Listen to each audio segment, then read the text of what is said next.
Are you alright, mate? Open your eyes, mate. Hello? Trevor? Somebody help me, please?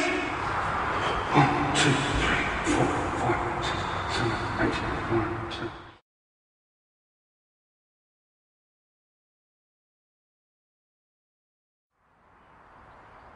Basic life support needn't be intimidating. As with any other first aid emergency, start with the primary survey. Check for danger and shake and shout to establish response. Somebody help me, please! Once you've called for help, quickly open and clear the airway by inspecting the mouth and gently tilting the head back. Then take up to 10 seconds to establish whether or not the casualty is breathing. In this scenario, the casualty is not breathing normally. Agonal gasps occur commonly in the first few minutes after sudden cardiac arrest. They should not be confused with normal breathing. If the casualty is not breathing normally, summon an ambulance immediately by dialing 999. On your return, lock your fingers together in the center of the chest and begin a set of 30 compressions. 16, 17, 18, 19, 20. Keep your arms straight and your body weight over the top of the casualty. 28, 29. Now, pinch the casualty's nose and get a good seal around the mouth. Blow gently so that the chest rises. Administer 2 of these rescue breaths before returning to the cycle.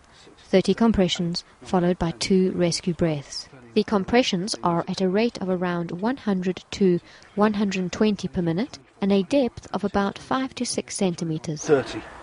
Ensure the casualty has a good airway as you pinch the nose and administer the 2 rescue breaths. Again, back to 30 compressions. Lock your fingers, keep your arms straight and your body weight over the casualty. Stop to recheck the victim only if they start to show signs of regaining consciousness, such as coughing, opening their eyes, speaking, or moving purposefully, and start to breathe normally. Otherwise, do not interrupt resuscitation. The cycle of 30 compressions and 2 rescue breaths ought to continue until paramedics arrive at the scene. But if you're beginning to feel the strain, consider sharing the resuscitation with another qualified colleague. Take turns of about 1 to 2 minutes, allowing each of you time to recover. Remember, the casualty is not expected to breathe spontaneously during basic life support. It's a holding action until more experienced medical help arrives. By carrying out early basic life support, you give the emergency services the best possible start to saving the casualty's life. A note about delivering rescue breaths. If the rescue breaths don't go in, check, clear, and open the airway before trying again. Don't attempt more than 2 breaths before recommencing with 30 chest compressions.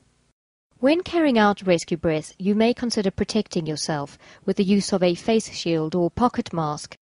If you are untrained or unable to administer the rescue breaths, carry out continuous compressions at a rate of 100 to 120 per minute.